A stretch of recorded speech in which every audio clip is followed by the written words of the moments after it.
Hi, everybody, and welcome to the Cybersecurity Awareness Forum. We're in January 2023. I appreciate everybody joining us today. We had a few hiccups just getting started, but it's a new year and we've been off for a little while. So I think it's all under control now.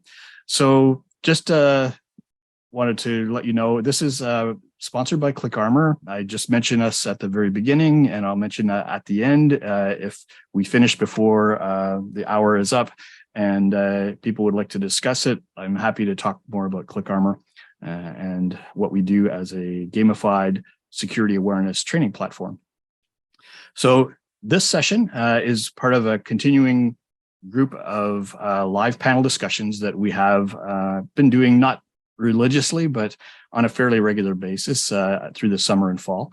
I'd like to get back into the rhythm of doing them every couple of weeks. So in this one, each time we pick a theme. This one we're talking about LastPass and password managers, because that became a major topic of discussion in in November timeframe. It actually started in August as a security breach.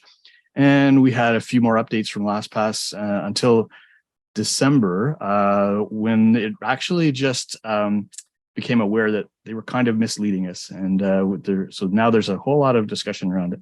So I see Tom says he's good to join the panel. So I'm going to bring him up here and just bear with me for a moment. There we go. And give him a second. So we will be talking about LastPass as well as more than just LastPass. We'll be talking about other password managers and some of the questions you might have around that. First thing I'm going to do, if I can, is launch a poll. So Tom, are you with us? I am indeed. Hello, hello. Awesome, great, good to hear you. Good to. We don't see you yet, but hopefully, if you're not too shy, you could turn on your camera. Sure can. Also, we'll bring Jim Guckin on as well, who has been with us many times, but never on the panel. So that'll be fun too. So before I get into the story, we're actually going to do a poll in a second. I'll turn it on. But before we do that, I'd just like to do a quick intro of the people on the call. Most people know me. I'm CEO of ClickArmor, and I've been doing security awareness training for 15 years. And would really love to get your input on everything we're going to discuss today. So you'll hear more about me later. But Tom, welcome. Maybe you could give us a 30-second or a minute background on yourself. Sure, absolutely. So my name's Tom Bigos. I'm with Central Cybersecurity. I'm located in London, Ontario. I've been doing pen testing and just general security for probably about 13 years or so. I've worked on both sides of the border, Canada and US, and have worked in many different types of verticals like police services, local governments, school boards, manufacturing, utilities, you name it. So basically, I've seen a lot of different types of networks. Nice. In addition to pen testing, I also do security awareness training, and I've also taught some security training courses at the college level. So that's my 30-second pitch. Awesome. That's great. It's good to have you. Thanks. Jim, welcome. Hi, thanks for having me. Yeah, it's great to have you. So maybe you could give us a little background on yourself as well. Yeah, so right now I'm a contractor building a security operations center for Customers Bank, which is a small niche bank here in Pennsylvania. I've been in IT, generally for about 20 years. About the last 15, I started getting into security. I run a blog that helps people with understanding technology questions, from everything down to your mom and pops up to IT professionals. And I also run a weekly security podcast where I talk about the security news that's going on and how that impacts people. That's awesome. Podcasts are cool. Anybody who's known me for a while knows I've been doing a podcast also since 2009 called The Shared Security Show, and with a couple of my buddies, Tom Eston, and he's in Cleveland, and Kevin Johnson in Florida. So yeah, it's great to have more fellow podcasters on the panel. It's also a great way when you do blogging and podcasting to interact with people, get feedback on your thoughts, and learn what other people are thinking. So it's a great way to get into cybersecurity. I know there are a lot of people now they've heard, there's jobs and people are taking courses, getting certifications and hoping to get jobs. And one of the best ways is to become active in, the LinkedIn discussions, the forums, and join these kinds of sessions and listen to lots of podcasts. So yeah, the community is really important to grow, not just who you are, but learning. I've been in security as long as I have, but I'm not an expert in everything. So, yeah, having people nobody coders. is. Security is such a huge thing that nobody knows it all. So we're all kind of humble in that way. Yeah. And we are joined by Christopher Kayser from probably Calgary. Let me guess. Yeah, it's actually Kayser, Chris Kayser. And Kayser, sorry. yes, that's okay. It's Calgary, but I'm benefiting right now from being in luxurious La Quinta, California, where it's a little bit warmer than Calgary. So Nice. very kind of you to invite me on again. I'm very interested to hear what you're going to talk about today. Mm-hmm. I've written a few papers. I'm president, founder, and CEO of Cybercrime Analytics. I got a master's degree in cybercrime investigation, cybersecurity from Boston University in 2016. And I'm a member of the E-Crime Cyber Council in Canada that advises police agencies and government agencies globally. I'm a part of the management group, if you will, of the Center for Cybercrime Investigation Cybersecurity at Boston University. Researcher, I've written a couple of books, Cybercrime Through Social Engineering, The New Global Crisis, and things like that. So, but I love research, fortunate to have been published a few times. And I work with some of the most talented people around the globe and almost all PhDs, which is fun because I don't have mine. But I get to deal with them in Hungary and South Korea and Europe and the US and everywhere. And it's just a real joy. And I have huge admiration for what Scott does. I've known Scott for a few years now, and he stays with it and has some great topics. And I wrote one or two papers on this very issue. So I'm very interested to hear what you we'll guys love have to hear say. your input on it too then, Chris. Well, you may not want to when you hear what I wrote. But well, hey, it's all contributing to the global body of knowledge. So anyway, nice to join the panel. Hello, gentlemen. Yeah. Excellent. Hello. Great. Well, let's start things off by doing a poll. So I created just a simple poll in Zoom. Oops, I already ended it. Can you guys see it? I just saw the results screen pop up. Hopefully it says, I clicked it again. It says stop sharing. So hopefully we can. Yeah, the vote screen went away. Oh, no. Let me see if I can launch it again. 1 second. I accidentally hit it. If I say stop and then everything that can go wrong will, of course. Relaunch. There's a relaunch. Let me try this. There we go. Hopefully you guys can see it now. Yep, can see it. All right. So just a few questions. Number one is, do you use a password manager? And if you have, for how long? The second question is, if you use a password manager, which one do you use? If you want to share that with us, you may not want to, or you may have built your own, what you think is a secure way of storing passwords. We can talk about that. And if you've used LastPass, do you intend to switch? And that's an interesting question. I'll tell you my experience and what I'm doing. And fourth one is, would you like to review a brief history of LastPass password manager? Because I was expecting, some of the people on this panel probably know very well what's happened and others may not. So I'd like to just get a general consensus or a little indication of what most people would like to discuss. Because if we don't need to go through the history of it, then we won't spend much time on it. And that'll help us, not only myself, but the panelists guide us on whether or not we should go into much detail. So we've got 8 people responded over our 11, I think, 11 or 12 people that are on right now. So I don't think too many more are planning to put in their input. So let's drop it at that. So I'm going to share the results. And hopefully you can see this. So we have 2 people that said they don't use one that have used one for less than a year, 2 have used more than a year, and a few who've used it for several years or more than one with more than 10 years. I've actually used it more than 10 years and I didn't put my input in the poll. If you use password manager, which one do you use? So one is using LastPass, two use Bitwarden, nobody using KeePass, and others using Dashlane and 1Password. Three people put other. So I'm not aware of other ones, but if you want to just enter in the chat what any that you are using or any that you like that we haven't listed, that would be useful as well.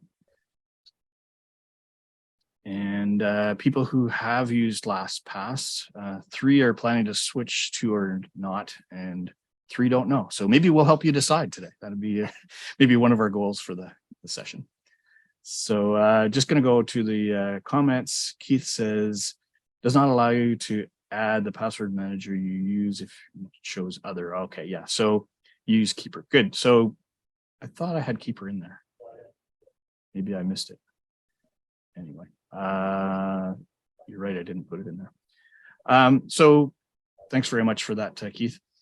Okay, so we've got a good indication of what people are using. I don't think we have anybody doing do-it-yourself. Did they say that? No, so that's good. The problem, of course, with do-it-yourself ones is they're pretty vulnerable. And when you're storing all your passwords to your most sensitive information, probably should use something professional. And I think the reason people may be inclined to use their own is because they don't like the idea of storing their passwords on the internet somewhere where it could be hacked, and they'll just say, "I told you so," after they saw the LastPass breach. But any of you guys have comments on the stats of the poll that we just did? Well, from my experience, one of the most common password managers that I typically see is Excel, or Word, or even Notepad. Yep. One particular assessment comes to mind that I did for a utility in Alaska, of all places, and the individual that I was able to hack into her account was in the accounting department. And of course, I found an Excel spreadsheet with pretty much most of her login information, including some banking information for this particular utility. Yeah. So sure enough, I just popped onto their website for the financial institution, put in the username, put in the password. The financial institution, which, if I remember correctly, was Bank of America, basically said, "Hey, I haven't seen you use this particular browser before, so I want you to answer some security questions." And I'm sure you can all guess where I found the answers to those security questions, right? Yeah. So, and it's crazy, but I see that all the time. Word, Excel. Yeah. I would have put that under the category of do-it-yourself. Yeah. But that's good. Good to hear. Any other comments, Jim or Chris? So I'm not really surprised. In talking with a lot of people, they have adopted one. Usually, LastPass has been a very popular one up until very recently. Yep. I can understand the hesitation of keeping your passwords online. Mm-hmm. But it's I like to think of it as the modern version of the little book that people have with all their passwords in it. Yeah.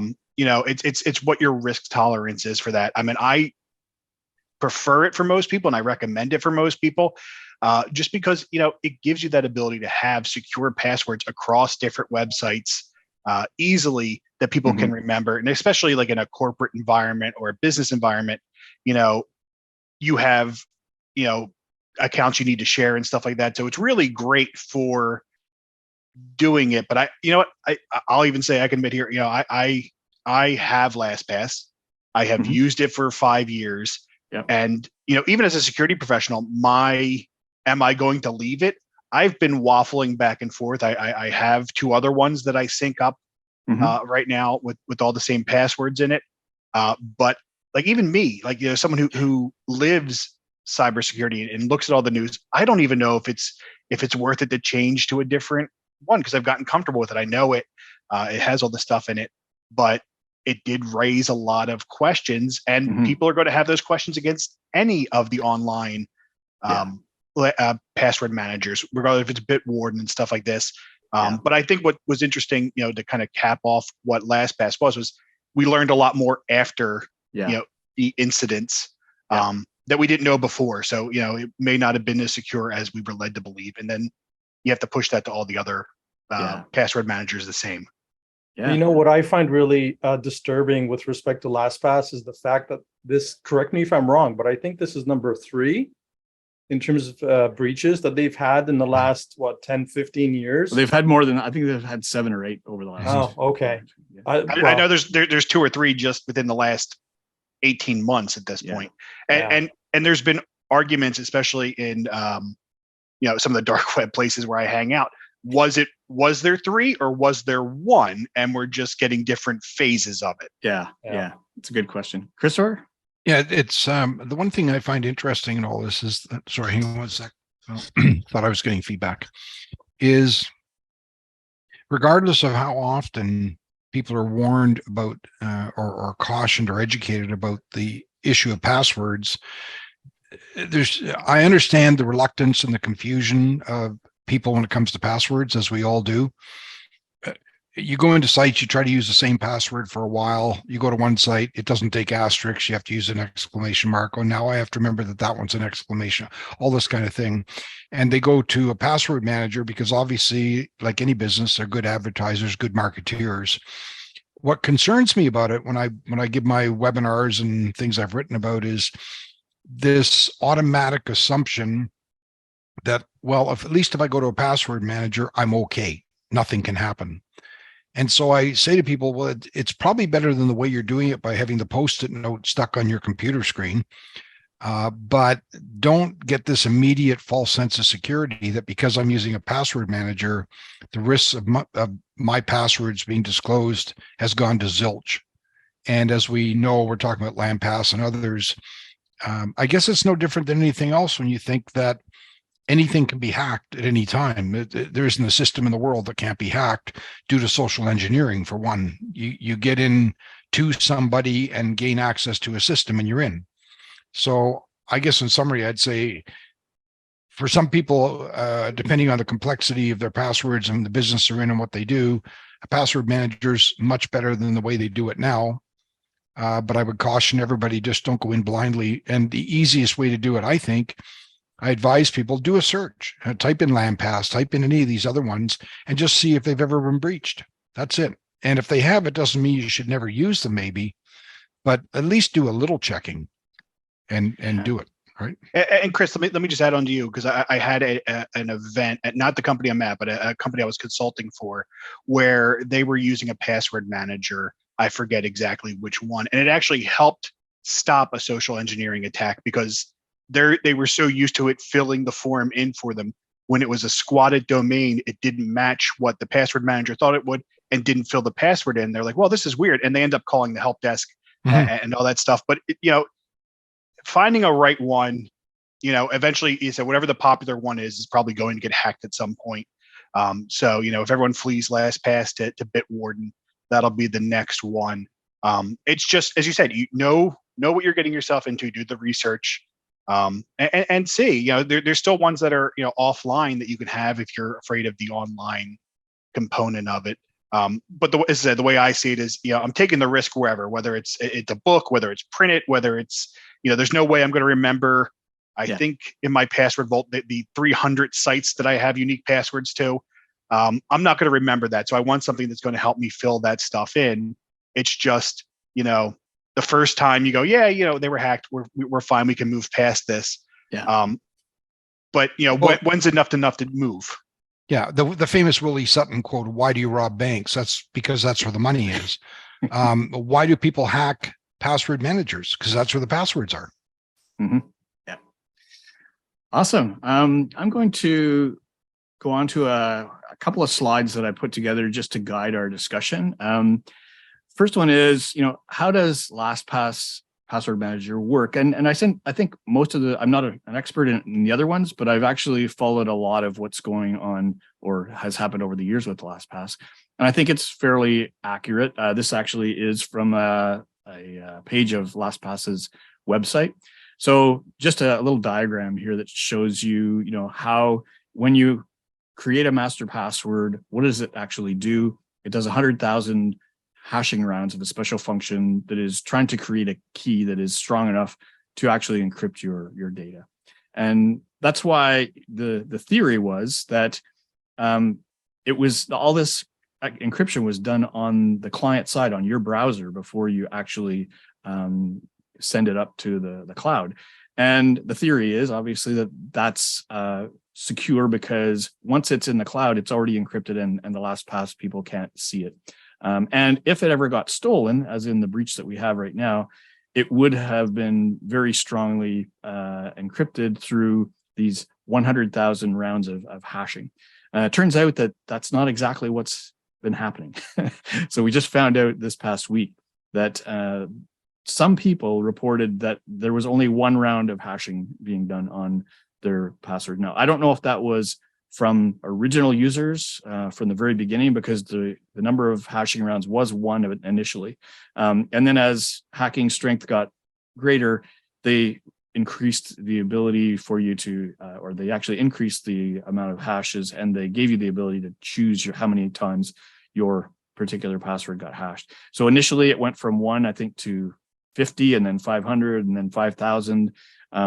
And theoretically, it was being upgraded in everybody's account, but it turns out that that actually didn't happen.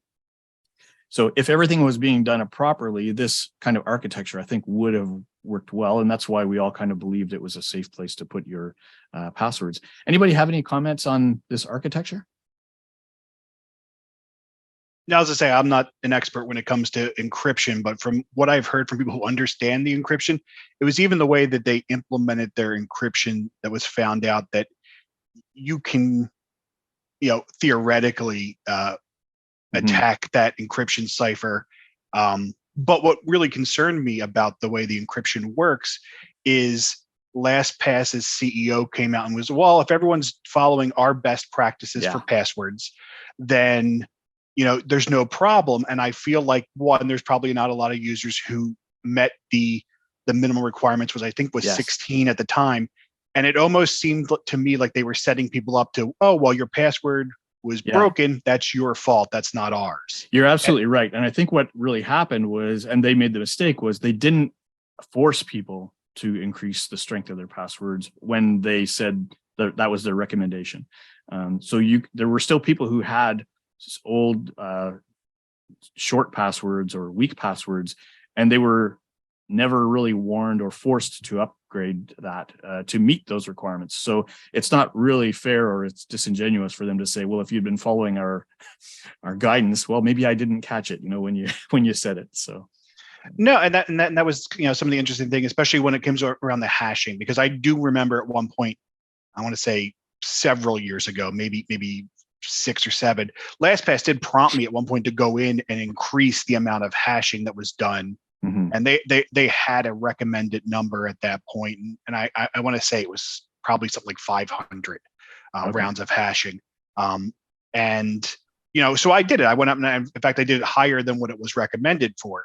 But I think I put like 800 at the time. If they're saying, 100,000 should have been what it was, I never knew that. And we get a lot of junk in your email. So if they told me to do it, or if they told me what their password policy was, as an end user, and I will fully admit I can be an end user sometimes, I ignored it. And, I know that I didn't meet their standards. But Jim, that speaks to the whole issue. I mean, look at your background and think of the individual out there that doesn't have anywhere near that kind of background understanding. It reminds me of the age-old problem that no matter what we touch these days in software or anything else, it says, I agree to all terms and conditions, whatever. How many people read the 247 pages of fine print when they do something with software or whatever? And you can argue that, the legal beagles get in and they make sure that everybody's backside's covered. But the fact is, if you're going to promote a product that says, hey, if you want to be safe, come with us, I believe there's a responsibility. These companies need to have a simplified key point one pager or half a pager, where the Jim Guckins of the world come along and say, even I should have been told that. If I've been told that, I can do 100,000, I'll do 100,000. So they could say you can do up to 100,000. And then so the smart guys and the naive people can both say, oh, the naive guy says, I'm not sure why I would do that. Jim says, hey, that's a good idea. Okay, that's what I'm going to do. And that's the thing, You is don't, they you don't should see that kind of marketing. they should have kept enforcing that the entire time. If they said the password length should have been 16, then don't let me have a password that's under 16. Exactly. If it should have been 100,000 rounds, you should have prompted me every time I logged in. Especially if they increase it, right? If they increase that recommendation, they should be forcing you to increase it. If that's what they, But then if it's 100,000 rounds, what's the cost to the organization to support a system that's doing 100,000? Right. How much more computing power do they need? How much? It doesn't take that much more. Well, you're right, but it's going to, depending how many clients they get, there's always going to be some add-on. And when companies are concerned about bottom line, then bottom line is bottom line. There's definitely a bottom line issue here, and I think people in the poll, I think the majority of people said they either wanted to or they weren't. They didn't care. There was only a couple that said that didn't really want to hear the details. So I think it's worth just doing a quick recap of what the LastPass's history was. So it was created in, I think, before 2008 or something, by a guy named Joe Segrist, who actually was very well known, really knowledgeable about passwords. And he did a really good design. This architecture was good. And at the time, there were a lot of people, who had said, it's actually a really good way to do this. And of course, there are people, at the time, not ready quite to put everything in the cloud. But over time, they did build their trust. And up until about 2015, there was a lot of trust in LastPass. They actually had one or two breaches, and they were very transparent about it. And that was, I think, the thing that impressed me and a lot of my colleagues is when they had a breach, they came out and said, we had a breach, something was accessed. They said it didn't get to our vault. There were certain things released, and here's what you should do. We recommend you changing your password. So they did everything right on the side of, you're never going to be completely secure. And if they get hit, they have to be transparent and proactive about it. So they did all that, I think, right up until 2015. They were purchased by a company called LogMeIn. And at the time, Joe Segrist stayed there, and he was still asserting that he was in charge and in control of the security, so things wouldn't degrade. But over time, we heard less and less from Joe. And I think it was in 2018 or 2019, they actually were spun off as a company that was owned now by private equity. And so we've not heard from Joe in years. And so we can imagine, as we were talking about, the financial corners that might have been cut, that were not part of the original principles or vision that was in the product at the beginning. And so that's kind of, I think, what's happened. It's not like, he just made a big mistake from the beginning and we all are suffering from it now. There's a logical sequence of events, I think. So it just sounds to me like a lot of the basics are missing. And, this is a very common theme when I do pen testing for clients. And I'm talking large clients, small clients, medium-sized clients. I see a lot of the basics missing. To give you an example, I did a pen test earlier this week, and I cracked one of the hashes, and the password was passwords 22 with an @ sign and a capital P, right? It's just crazy, and the company, their password policy had a minimum length requirement of 7 characters. And I'm thinking to myself, come on, people, it's 2023, 7-character passwords, that's a thing that happened in 2010, maybe 2005, but, not today, right? Yeah. But going back to what Christopher was saying with respect to education, I think the onus is on a lot of these large corporations that are potentially coming across as the experts. So, your LastPass, 1Password, and all these companies where we're going to trust these guys with our secrets. I think there should be some due diligence, and these companies should be enforcing much better security. So rather than enforcing a crappy master password of like 14 characters, 15, or what have you, enforce one that's at least 20 characters or more. And again, I regularly do password cracking with a bunch of video cards and whatever. And I did a utility last month, and I was able to crack some passwords that were 14 characters with using a dictionary and then using some additional rule sets that come with Hashcat. And that kind of blew me away, because I thought, 14 character passwords, should be pretty hard to crack. But then, once you start thinking about it, well, if I have a dictionary and the dictionary's got some really nice words in there, and I use a rule set that, appends things and prepends and starts changing things around, then maybe a 14 character password isn't that hard to crack, given you have enough time and so on. And as you all know, most attackers sit on the network for an extended period of time before they push that big red button and do the actual ransomware attack, right? I don't know how many of you have maybe read, but IBM every single year has a really interesting data breach report. And the average number of days from the latest report from 2022 was 270 days. So roughly on average, it takes about 270 days for organizations to figure out that, hey, someone's on my network, right? Yeah. And what I really found that blew my mind completely from that report is that companies, organizations that had an XDR solution in place, that number didn't drop very much from 270 days on average. I think it was down to like 220 days, by adding an XDR solution. So in any case, I'm digressing, so I apologize for that. But a lot of these things, like I said, really come down to the basics. And I think these companies, whether it's 1Password or LastPass, they should be taking the lead in a lot of these places and enforcing really good security. And unfortunately, they're not. Yeah, great point. I'd like to move on a little bit. We can circle back on a couple of things if people have questions, or you can type stuff in the chat as well. But just a few things I wanted to sort of zero in on for people to bring some value. And the question is, what does LastPass, that breach, mean for individuals and businesses? So really what we understand now is that an unknown set of encrypted password vaults, which is basically a blob that it contains all your passwords, were stolen and could be under a cracking attack. They haven't actually said how many, whether it was everyone's or some subset or some geographical area, but the real sin here that they committed was not saying. And if they didn't say it was the specific group or subset, then we have to assume it was all of them. So basically we have to assume that your master password is now being attempted at least to be cracked by an attacker. We know that there was unencrypted data, and that's not a secret really, but a lot of people have put a lot more focus now on what unencrypted data was in the LastPass vaults and what the impacts could be.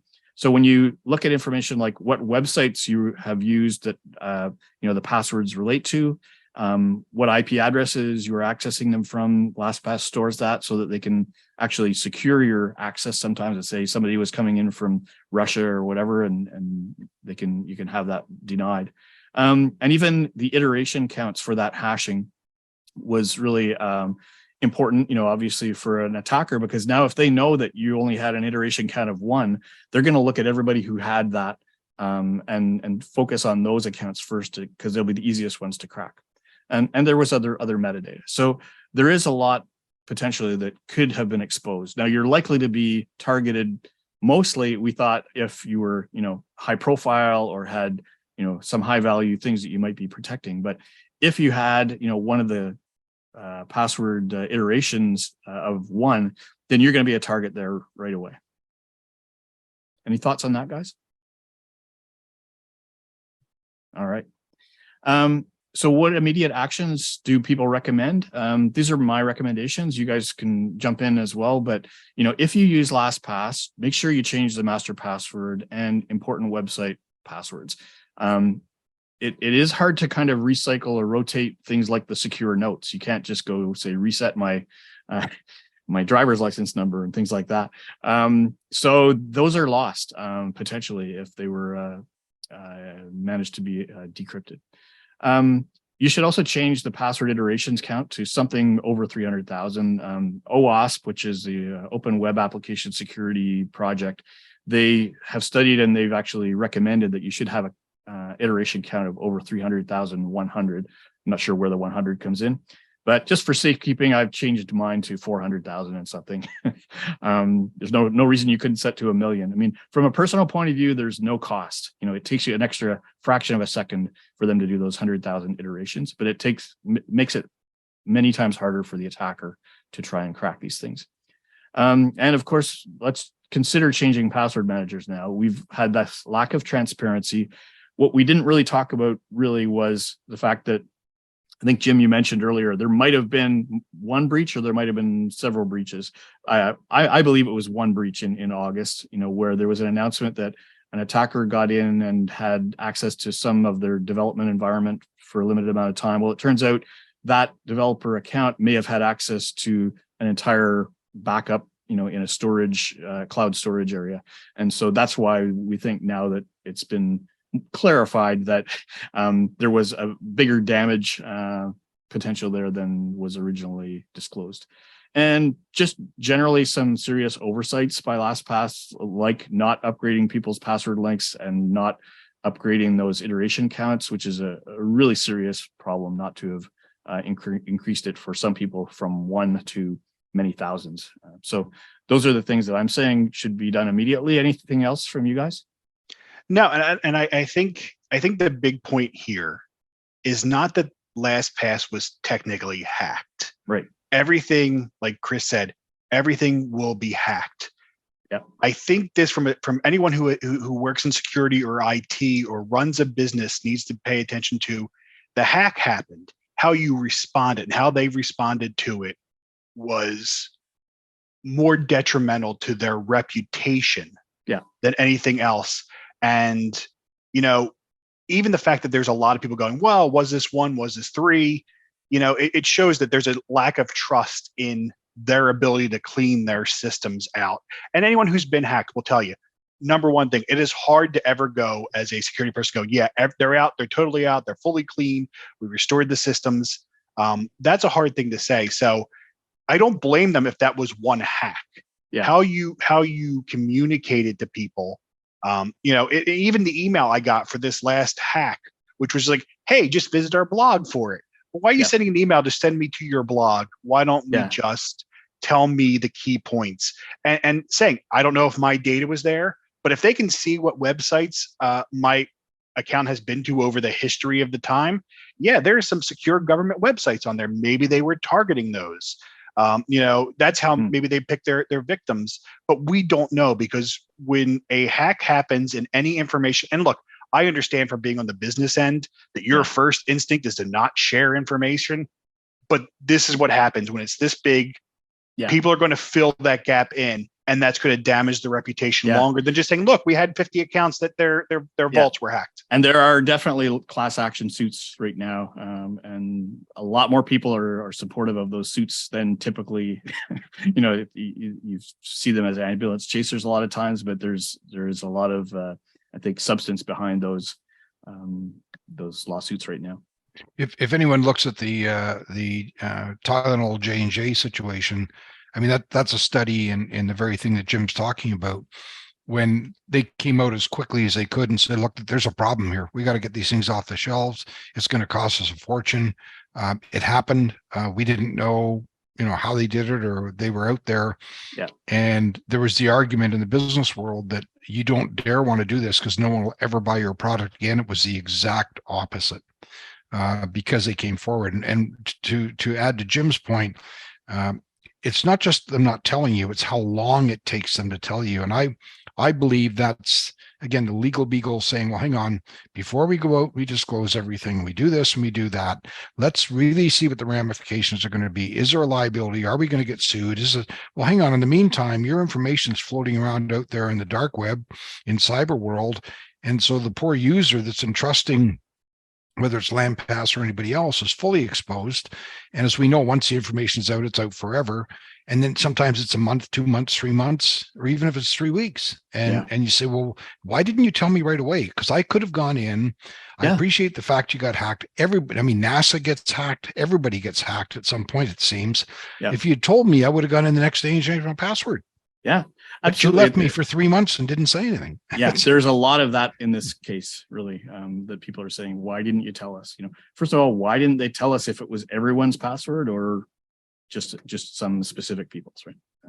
Just a lot of errors made here. All right, I'm going to move on to one more slide. Just a question of what considerations are there if you're thinking about changing password managers? I disclosed, I think this morning on my LinkedIn post that I finally made the switch.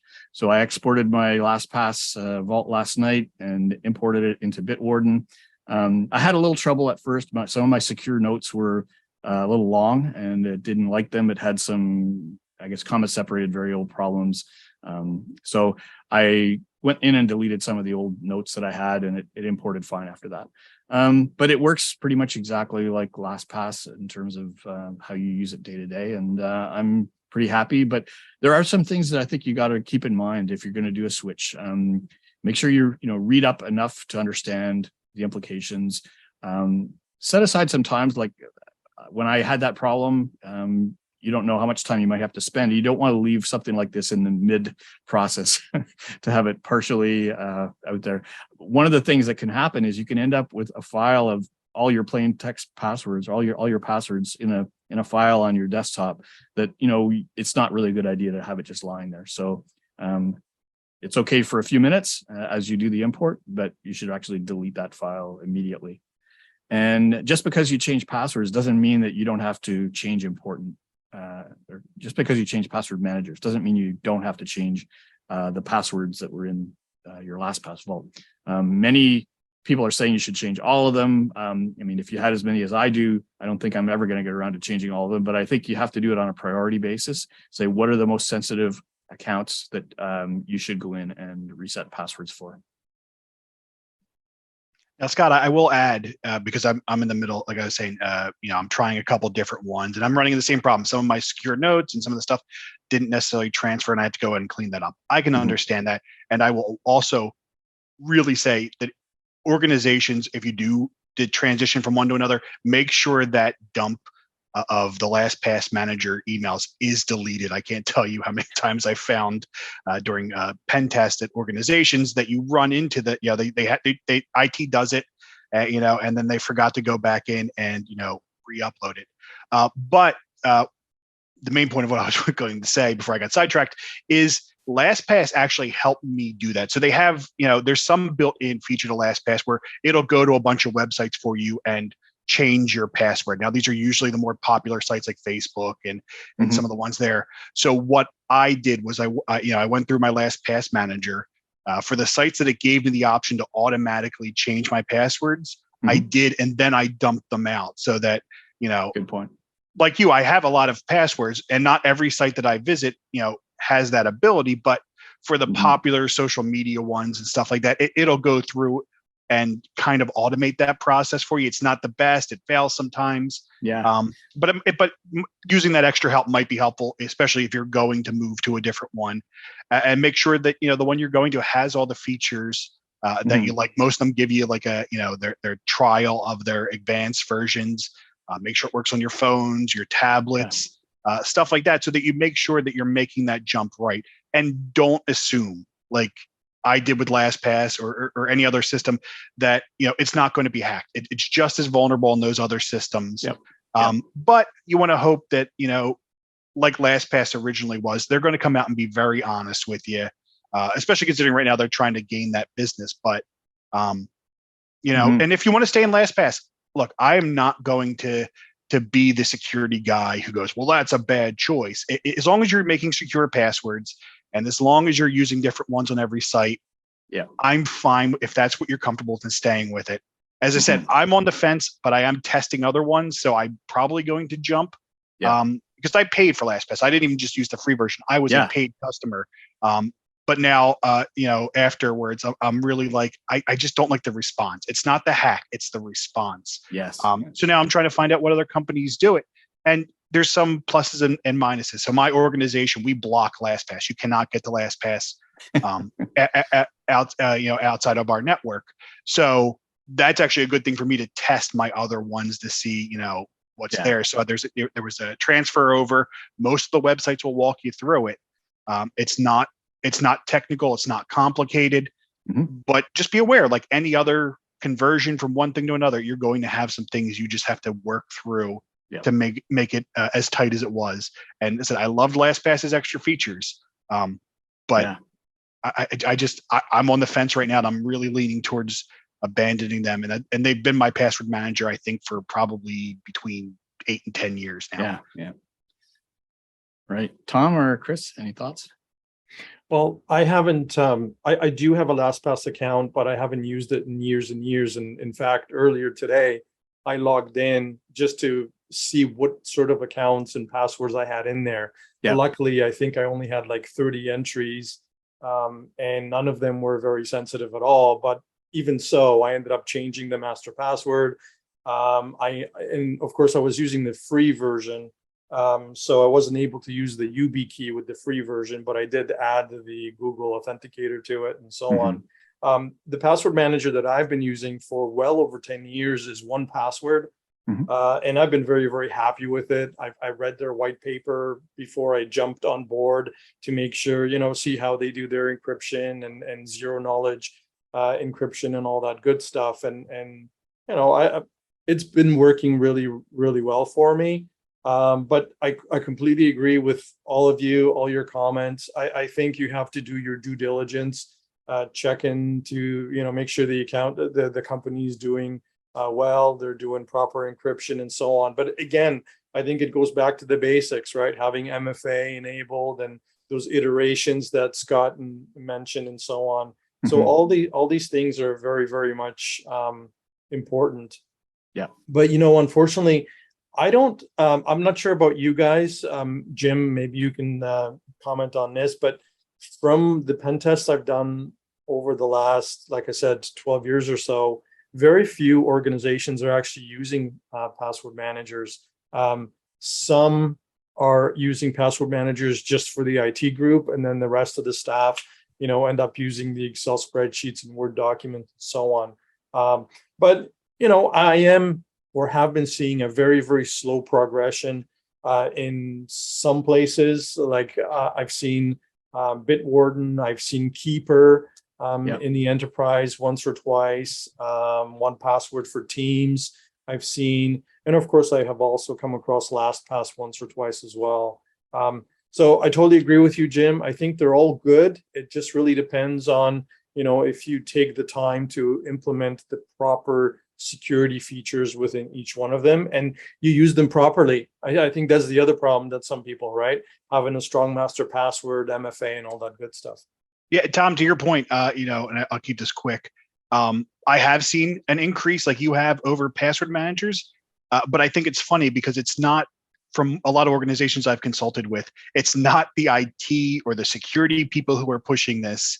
It is the insurance companies. The cyber insurance is going, look, if you want us to back you, you have to meet this criteria. And some of it is having secure passwords, having a vault that you can share IT passwords back and forth. Even going far as MFA on that stuff, or a shared secret, because that's the way the industry's going. If they want to, insurance is not out to make payments, so they will do everything they can to throw it in, and that's what companies are now starting to do because they want to have that cyber insurance for when they're hacked. Awesome. So that was, the content we wanted to cover today. I think we had a pretty good timing on getting through all that stuff. Interesting you mentioned cyber insurance. I was trying to come up with an idea for our next session. Maybe that's it. There's lots to talk about on cyber insurance, so maybe in a couple of weeks we'll do an episode on that. And I was reminded as we were talking about passwords, you may have seen this, but I've put this in the chat. It's a couple of videos. One of them was from Steve Gibson at Security Now, does a great job of just explaining exactly technically what has happened with LastPass. And the episode after this one actually goes into more detail on the iteration problem, because last week he didn't realize that was the case. So it's brand new news that I just posted this week from having seen that. The other video I posted was a comedian, Michael McIntyre, his bit on I should probably change my password. It's really hilarious. I think everybody should have a look at that. So I think I'll give you a little roundtable. Let anybody have any last words about password managers or LastPass. Anything from any of you guys? The only thing I'll say, which is to kind of piggyback on Tom, which is if you are offered MFA on any product, and I laugh because some days I hate the fact that my MFA application has an MFA application to it, But that's what will protect you in the end. So yes, even if I was one of these victims, my password may be out there. I could give my password to people. It doesn't matter because I have MFA on everything. My key thing is like over 100. Just want to make sure people on the call who don't know what MFA means, multi-factor authentication. I get this from the podcast. I have to keep asking to the guys to clarify what they mean when they use acronyms. So just to be fair to everybody. Yeah. Multi-factor is also called two-step verification in a lot of places. You might have heard that. And it's really where you have to go to your phone and get a code just to make sure that if somebody has stolen your password and that's all they have, then you're going to get a notification on your phone to authenticate. And you're going, well, that's weird. I didn't try to log in. So that's the intent there, is to break that chain so that attackers can't get in that way. But thanks for that, Jim. Sorry, I didn't mean to interrupt you. I just want to make sure people understood. No, that's absolutely fine, because I laugh because I do that same explanation only because, and I swear this is 100% true, my license plate on my car is use MFA.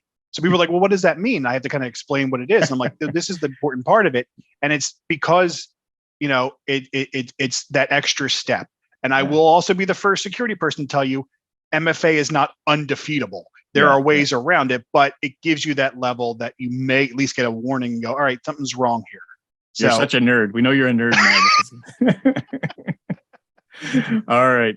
So with that, I'm just going to do a really quick plug for ClickArmor, the people who basically give us the resources to do this. And so ClickArmor is the first fully gamified security awareness training platform. The reason we developed it is because any other learning management system that tries to get people to learn security awareness has so many challenges with engaging people. People are always looking for a reason to disengage, right? It's too vague. It's not why I was hired. I don't have time for this stuff. So you have to keep them engaged. And that's what ClickArmor does. We really do a lot of interactive, immersive exercises, challenges, puzzles, and simulations so that people actually get a chance to see what's happening in the real world, or what they will see in the real world, before you actually do the live phishing simulations on them. And then they won't feel so bad or annoyed when you catch them on those kinds of things. So just wanted to let people know it's a more engaging and effective way to do security awareness. It helps engage people and get the participation through the system or through your compliance program faster. And it will save a lot of effort and time chasing people, because they're actually more inclined to finish the training. So that's all I'm going to say about ClickArmor right now.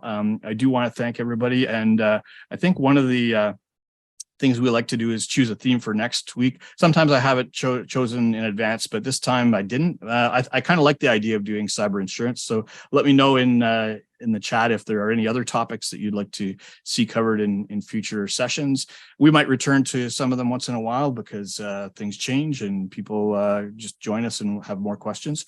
So that's pretty much it for this time. I think we're just a little over an hour, so I'm going to wrap things up here, and want to thank everybody for being with us. We'll talk to you hopefully next time. Watch for those notifications on LinkedIn. And if you signed up for this one, I'll be sending you a reminder when we have another session coming. So I want to thank everybody for joining us. Thanks for having us. Thanks, everyone. Good afternoon. Okay. Thanks. Bye-bye. Bye-bye.